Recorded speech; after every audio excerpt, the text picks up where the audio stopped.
place as the under 17. Talking about the Eaglets of Nigeria will be going out today in the finals against Burkina Faso. But what are we supposed to take a look at? Good morning once again. I'm Richard Badung, and I'm not alone in the studio, as you can see. Yeah, good morning, Mr. Richard. Yeah, very good morning to you. Yes, welcome to Sports Recap on Hills TV. I am Ainan Lubem.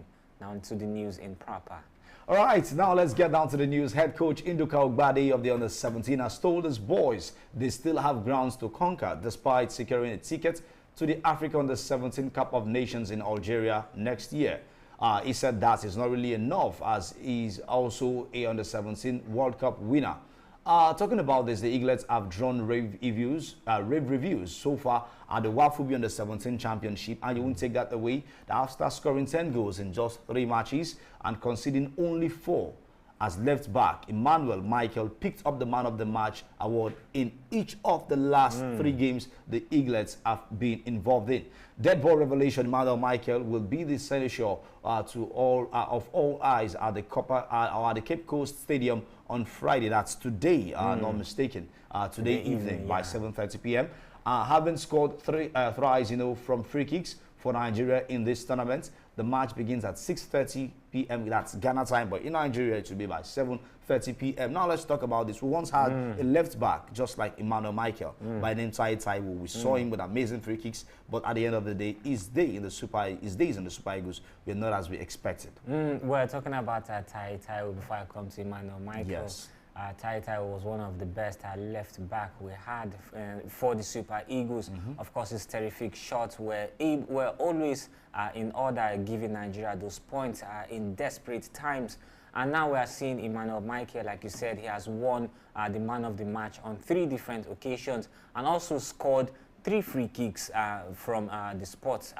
And I think it's a good record. He should just be, I think what Coach Ogbade needs to do is to look for a way to develop the young player, because like we say all the time, this boy is really going to be the future of Nigerian football. And of course, now that he's playing for the Under-17, those critical steps should be taken to ensure that he gets that transition from to the Under-20, next to the Under-23, then to the national team. We hope to see him more of Michael on the international scene. All right, let's get to hope for a wonderful transition from the Golden Eaglets, that is the Under-17, to the Super Eagles in the later years to come.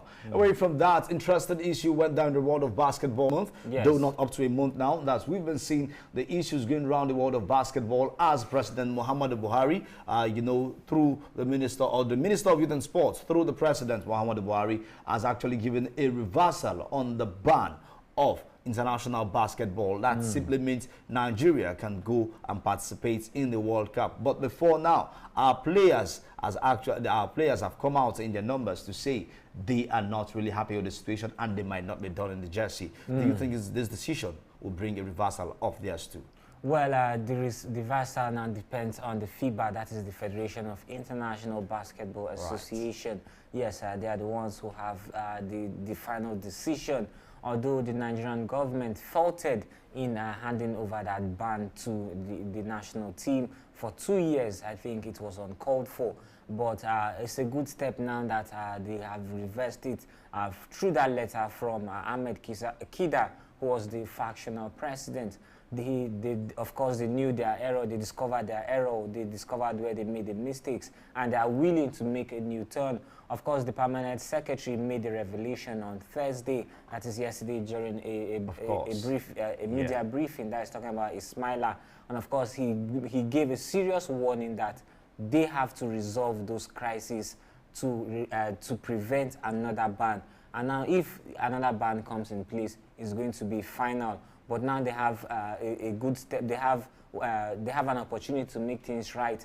Musa Kida, we have to give him the kudos for taking responsibility and apologizing. And of course, his apologies made this reversal possible. So now apologies, because we don't know what he did. We don't actually know what he did. No, we have a picture of what he did. We have a picture. Meanwhile, we all know it was the right thing to be done. That's actually on the side, on one note. Now, with this reversal, does this mean the Musa Kida faction is the real NBBFF board? Well, I speak louder than words. Since, like we were discussing the other time we were discussing about the issue the other time, the other factional president, talking about Mark Igoche. Yes. Since the ban, has he come out to make any comment? Nothing. We've not heard anything from him. And now we are looking at Musa Kida. Musa Kida. Yes, since the ban, he has been going around trying to ensure things that work out possibly things because work out. FIBA recognized Yes, Kida and and not Mark yes, Ugochi. he's the one that the body has recognized. Yes. All right. So I think he's taking responsibility, and automatically, for me, he's the right person for the job. All right, let's move away from local scene now to international, where Serena Williams and Al Jabbar have withdrawn from the Eastbourne doubles because of a right knee injury to the Tunisian.